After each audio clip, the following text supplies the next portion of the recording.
ذرا میں آپ سے شروع کرنا چاہوں گا.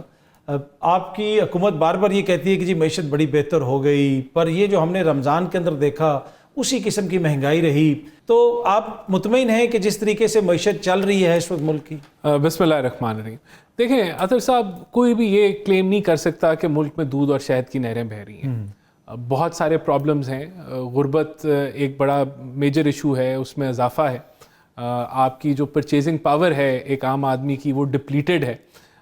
لیکن اس ایک سال کے اندر کیا چیزیں بہتر ہوئی ہیں؟ ہاں بالکل بہتر ہوئی ہیں. مہنگائی کی شرح جو 30-29% پہ تھی وہ 1.5-2% پہ، اور ایوریج جو ہے وہ 5-6% پہ آ گئی ہے.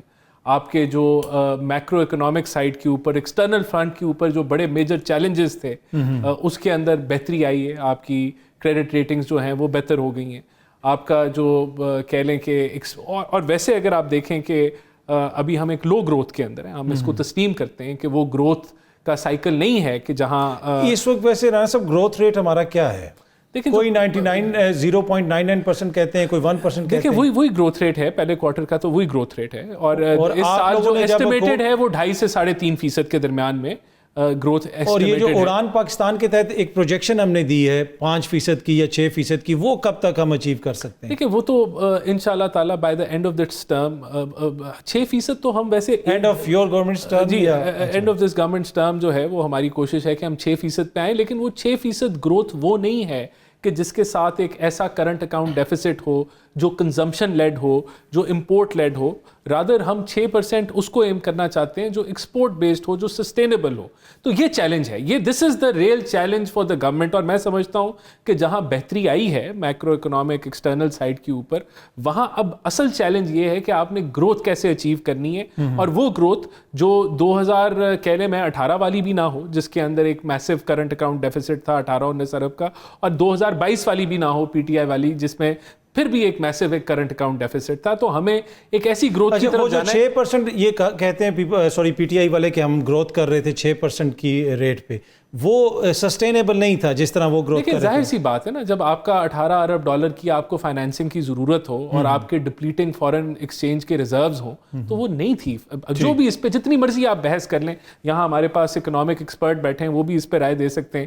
اب مزمل صاحب بھی اگر نیوٹرل ہو کے رائے دیں گے تو میرے خیال سے وہ بھی اگری کریں گے. بہرحال دیکھیں یہی چیلنج ہی یہی ہے نا پاکستان کی معیشت کا. اگر کوئی ایک میسو چیلنج ہے وہ یہ امبیلنس ہے امپورٹ ایکسپورٹ کا، اور ہم نے کیسے ایکسپورٹ لیڈ کی طرف جو ہے وہ ہم نے. اچھا رانا صاحب، اس وقت اکانومی کون چلا رہا ہے؟ جس طرح بھی شہباز رانا صاحب نے بھی کہا کہ جب پی ٹی آئی کی حکومت تھی وہاں پہ وزرائے خزانہ بھی چینج ہوتے رہے. اس وقت ہم نے دیکھا کہ اورنگزیب صاحب بھی ہیں.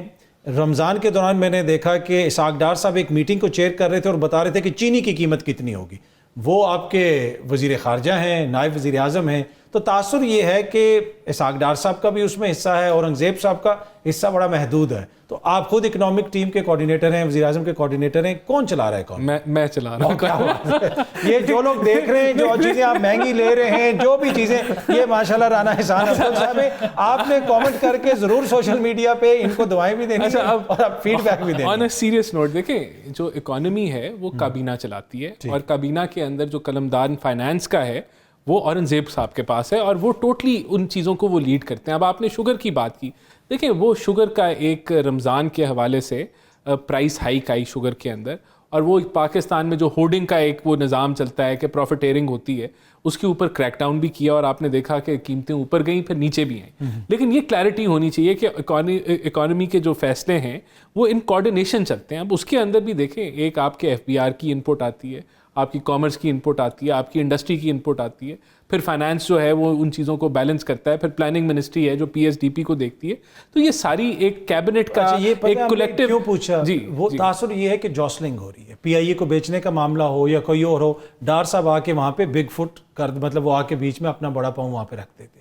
یہ تاثر درست ہے؟ نہیں، دیکھیں اگر پی آئی اے کی پرائیویٹائزیشن کی بات ہے تو لیڈ جو ہے وہ پرائیویٹائزیشن کمیشن کے پاس ہے, لیکن اس پروسیس کو وہی لیڈ کر رہی ہوتی ہے, لیکن اس کا ایک اوور ویو, ایک اوور سائٹ رکھنے کے لیے پرائم منسٹر یا تو خود وہ ان کمیٹیز کو چیئر کرتے ہیں اور ریویو کرتے ہیں, یا کبھی کبھار وہ اپنے کسی بھی سینئر کیبنٹ ممبر کو کہہ دیتے ہیں کہ بھائی اس پروسیس کے اوپر آپ نظر رکھیں, کوئی اگر کوآرڈینیشن کے ایشوز ہیں, کوئی پرابلمز ہیں تو آپ ان کو دیکھ لیں.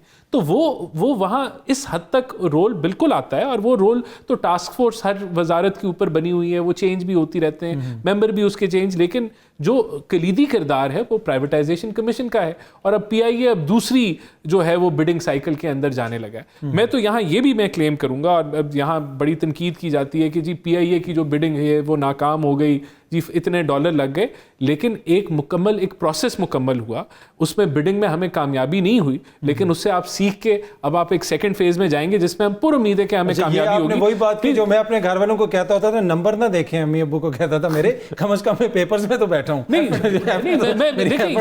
یہ پاکستان کے اندر ایک یہ پرائیویٹائزیشن آسان نہیں ہے. جس طرح ابھی پہلے شہباز رانا صاحب بتا رہے تھے کہ ملک کے اندر آپ کے انٹرسٹ ریٹ کہاں کھڑے تھے, 22% پہ تھے, انفلیشن کہاں تھی, ایکسچینج ریٹ کی فلکچویشن کیا ہے, سیکیورٹی کی کیا سچویشن ہے. اس سارے ماحول کے اندر آپ ایک پرائیویٹائزیشن کی یا ایف ڈی آئی کی اٹیمپٹ کریں تو یہ آسان نہیں ہے. اس کے باوجود ایک پروسیس مکمل ہوا, اور اس میں ہمیں لوپ ہولز نظر آئے جو ہمیں لگا کہ ہم ان کو دور کر کے کامیابی کی طرف بڑھ سکتے ہیں. رانا صاحب 5 سال کے بعد ہم آئی ایم ایف کو بائے بائے کہہ سکتے ہیں؟ دیکھیں یہ چیلنج پرائم منسٹر نے لیا ہے, اور پرائم منسٹر اس چیز کو دہراتے ہیں کہ انشاءاللہ تعالی یہ آئی ایم ایف کا آخری پروگرام ہوگا. یہ اتنا آسان ہدف نہیں ہے, اس کے لیے ہمیں اپنی ایکسپورٹس بڑھانی, اور اس میں ہم کر کیا رہے ہیں. دیکھیں جو مین آپ کا جو فوکس ہے, ایک تو آپ you are focused on I T کے اندر بڑے میسو پلانز ہیں اسکل ڈیولپمنٹ کے جو لانچ ہو چکے ہیں. اس کے زیر تحت اب ہواوے کے تحت کچھ 2 لاکھ لوگ جو ہیں ان کی ٹریننگ چل رہی ہے. یعنی کہ آپ نے جو لیبر فورس ہے آئی ٹی کی اس کو ڈبل کرنا ہے اگلے چند سال کے اندر. تو ایک تو وہ ایریا ہے. پھر آپ نے جس طرح جو ایگریکلچر ایکسپورٹس ہیں اس کے اندر آپ دیکھ رہے ہیں اضافہ ہے, اس کے اندر بہت سارے پلانز ہیں, پروگرامز ہیں, سیڈز کو متعارف کرانا ہے آپ نے جو کہ اچھی ییلڈز دیں گے, تو وہ آپ کی پلاننگ ہے.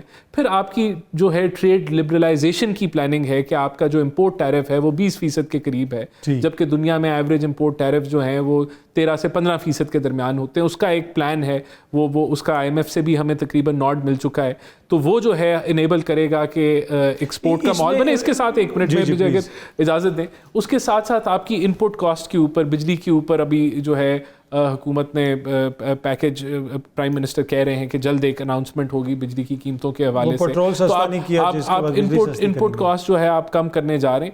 تو یہ بہت سارے انٹرسٹ ریٹس نیچے جا رہے ہیں, تو یہ وہ سارے جو یہ ساری جو کاروائی ہو رہی ہے. پھر ریلوکیشن ہے آپ کی چائنیز انڈسٹری کی پورٹ قاسم کے اندر جو ہے وہ, تو یہ سارا کچھ ہم دیکھیں گے کہ ہمارا ایشو کیا ہے, ان فلو آف ڈالرز. بالکل وہ ہمارا ایشو, وہ ایشو ہے. وہ تبھی ہم آئی ایم ایف سے جان چلوائیں گے جب ہمارے پاس یہاں ڈالر. کیا ہماری اکانومی میں جو کچھ ہم کر رہے ہیں وہ ایکسپورٹ لیڈ ہے, کیا اس سے ہمارے ڈالر آئیں گے, اس کی کیا پروجیکشن ہے؟ انفلو آف ڈالر ایکسپورٹ سے ہی آتے ہیں نا ملک کے لیے, جو یا آئی ٹی انڈسٹری سے آئے گا یا مینوفیکچرنگ سے آئے گا. دیکھیں مینوفیکچرنگ آپ کا پھر ایک ذرا 3 to 5 ایئر پیریڈ کا اس میں فیز آ جاتا ہے, لیکن ہم کوشش کر رہے ہیں کہ جو آلریڈی انڈسٹری ہے ہم اس کو بھی انیبل کریں. میں نے امپورٹ ٹیرفس کی بات کی, اور میں نے پھر آپ کو ایگریکلچر کا بتایا, آئی ٹی کا بتایا, میں نے آپ کو جو اسکلڈ لیبر فورس کی ایکسپورٹ کا بتایا. تو یہ ان ساری چیزوں کے اوپر ہم کام کریں. یہ آسان نہیں ہے, میں پھر ریپیٹ کروں گا, لیکن یہی چیلنج ہے پاکستان کی معیشت کا, اور یہ گورنمنٹ اس کو ہیڈ آن لے رہی ہے.